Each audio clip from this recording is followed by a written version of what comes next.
I have sent thousands of men to prison in my 40 years on the bench. I never enjoyed it. Every sentence I handed down weighed on me, because prison is not a place of reform. It is a place of shadows. A place that strips a man of dignity, hope, and sometimes even his humanity. I sentenced people because it was necessary, because society needed protection, but I never forgot that the system itself can become cruel when the wrong people hold power. That morning, I would come face to face with a man who proved that truth beyond doubt. He once stood in front of me and said, without a hint of irony, "On the jail, I am the king of the cage." He believed it, and for a long time, no one had dared to challenge him. When the darkness wears a uniform. The case file landed on my desk on a freezing Friday morning in February. Outside, a blizzard was tearing through the city. Snow pressed itself against the courthouse windows like it was trying to break in. The wind screamed through the streets, rattling doors and shaking old stone walls. Inside my chambers, the heater groaned as if it was fighting for its own survival. I opened the folder. State of Rhode Island versus Cyrus Black. Charges: aggravated assault. That alone was unusual. Wardens don't get arrested often. When they do, it's usually paperwork issues, not violence. As I read further, my jaw tightened. The victim was a corrections officer, one of his own guards, 22 years old, nearly beaten to death. I leaned back in my chair, exhaled slowly, and stared at the ceiling. Prison is already a dark place. But when the darkness comes from the man holding the keys, the entire system collapses. The defendant was Warden Cyrus Black, head of Blackstone Maximum Security Penitentiary, a privately run, for-profit prison located just outside city limits. Private prisons are supposed to save money. What they often save on is humanity. And Cyrus Black treated cruelty like a business strategy. The Grim Reaper of Blackstone. In the corrections world, Cyrus Black had a nickname. They called him the Grim Reaper. Not because inmates feared him. Criminals fear many things, but because even hardened guards avoided his gaze. He did not believe in rehabilitation. He mocked the idea of second chances. To him, inmates were inventory. Guards were disposable tools. He ran Blackstone like a medieval kingdom. Rules applied only when they benefited him. The Constitution stopped at the prison gate. At least that's what he believed. And business was booming. The state paid him per inmate, per day. The more bodies in cells, the more money flowed into his accounts. That incentive alone should make any judge uneasy. But the real horror hadn't yet surfaced. The assault that exposed everything. The incident occurred in the parking lot of a roadside diner. Not inside prison walls. Not during work hours. Not during a riot. A meeting. Warden Black had summoned Officer Daniel Reed, a rookie corrections officer with less than a year on the job. Daniel was young, idealistic, and, most dangerously, honest. He had discovered something he wasn't supposed to see. Invoices, food supply logs, release paperwork that didn't add up. And instead of staying silent, Daniel did something brave. He asked questions. That decision nearly cost him his life. Entering my courtroom, my clerk, Christina, knocked softly on my chamber door. "Judge," she said, her voice tight, "the warden is here." I looked up. "Bring him in." She hesitated. He didn't come alone. That's what she told me. 5 men, full riot gear, black helmets, batons, shields, standing in my courthouse hallway, intimidating witnesses. Blocking access, she swallowed hard. They say it's for VIP protection. VIP protection. In a courthouse. From who? The law? Then she leaned in and whispered something that made my blood run cold. He told the bailiff that if we don't hurry, he'll start a riot in the holding cell. Just to remind everyone who's in charge. That was the moment I knew. This wasn't a public servant. This was a warlord. The walk to the bench. I put on my robe. Each step toward the courtroom felt heavier than the last. When I pushed through the doors, the atmosphere changed instantly. You could feel it. Fear hung in the air. The 5 riot officers stood along the back wall, like statues carved from violence. Their faces were hidden behind dark visors. Batons tapped rhythmically against their legs. "Top! Top! Top!" A warning. At the plaintiff's table sat Officer Daniel Reed. He was in a wheelchair. His leg was encased in a thick cast. His jaw was wired shut. Bruises darkened his face like storm clouds. Beside him sat his wife, Sarah, one hand gripping his, the other pressed against her pregnant belly. Tears slid silently down her face. She was terrified. Everyone was. "All rise," the bailiff announced. I took the bench, and the first thing I did was look directly at the men in riot gear. "Remove your masks," I said. No movement. They looked to the defendant's table, waiting that the king arrives. Cyrus Black sat there like a man bored by inconvenience. Bald head, gray goatee, charcoal, tactical uniform. Novak, just a name tag. Warden. He was cleaning his fingernails with a small pocket knife. Not looking at me. Not looking at the victim. Just nodding once. The riot team removed their masks. Hard men.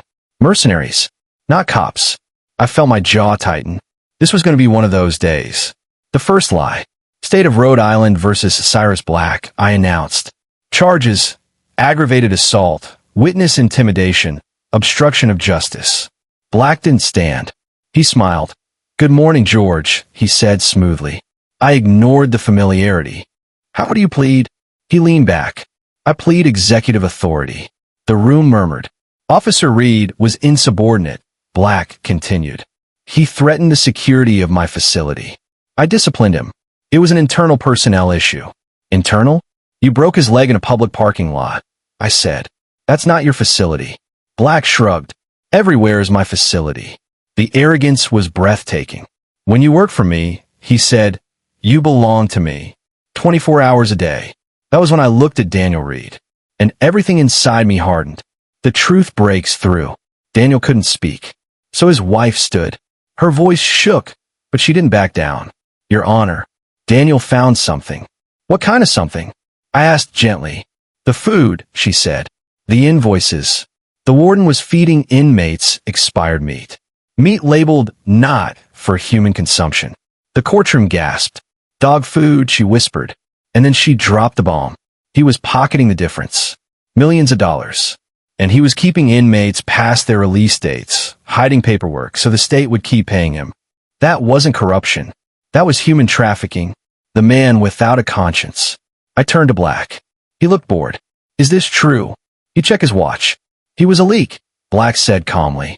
"Leaks sink ships." "I run a tight operation," he continued. "I have 2,000 dangerous animals in cages. I can't afford guards with consciences." "Conscience gets you justice," I said. He laughed. "Justice is a fairy tale, Judge. I provide order." And in that moment, I understood something chilling. This man didn't think he was evil. He thought he was necessary. When power collides with justice. The courtroom was silent after Warden Black finished speaking. Not the respectful silence of law and order. The fearful silence of people trapped in the presence of unchecked power. Officer Daniel Reed sat trembling in his wheelchair. His eyes were fixed on the floor, not out of shame, but survival. His wife squeezed his hand, as if holding on was the only thing keeping him grounded in this world.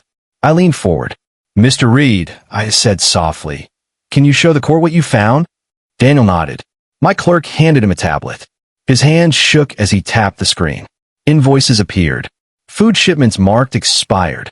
Payment records showing full-price billing. Release forms stamped, pending for inmates already cleared months earlier. The gallery erupted in whispers. Cyrus Black didn't react. Not even a blink. Circumstantial. His attorney Sterling snapped, standing quickly. "There is no direct proof my client committed assault or acted outside his authority." I looked at him. "There is more," I said. Christina connected a small body camera to the projector. The screen flickered. Then the video played. A diner parking lot. Snow falling.